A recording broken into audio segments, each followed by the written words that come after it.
आज्ञा स्वीकार करके ध्रुव जी अथा आए हैं। 3 दिन केवल फलाहार किया और 3 दिन बाद निराहार रहना प्रारंभ कर दिया है।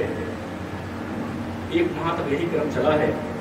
दूसरे महीने से 6 दिन बाद केवल दूर्वा का सेवन करना प्रारंभ किया। देखिए 5 वर्ष का बच्चा ऐसा तब,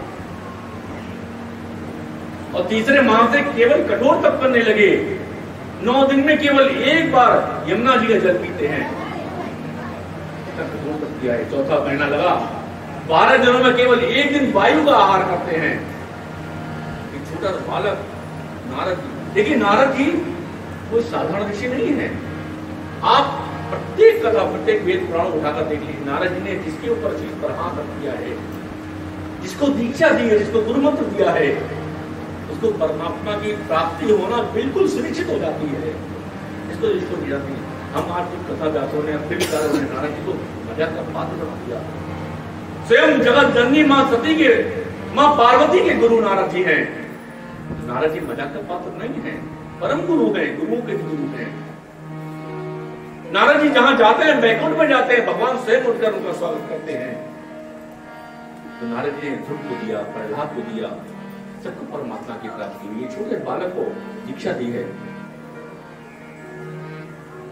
पानी भी छोड़ दिया आपको। इतना छोटा तो बालक इतना कठिन तप कर रहा है, जल भी पीना छोड़ दिया। हम तो एकादशी पे भी भूखे नहीं रह पाते। सुबह सुबह क्या बना है लाओ, तो छोटा सा बालक ऐसा व्रत, कठिन तप।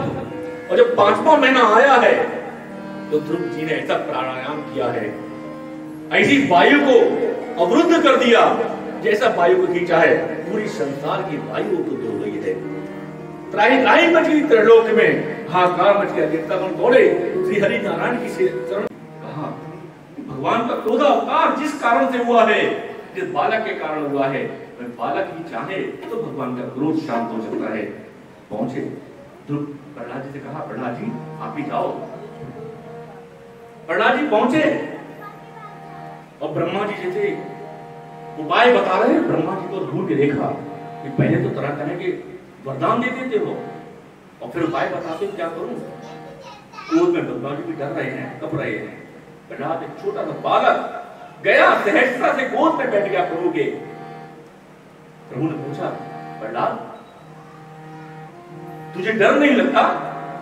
तो कहा प्रहलाद ने भगवान आपका जो सिंहावतार है ना, ये सिंहावतार हमने किस कारण से लिया है? ये तो मेरे कारण से है। जंगल में जब सिंह दहाड़ता है, सारे जानवर, सारे पशु कांप जाते हैं उसकी दहाड़ से।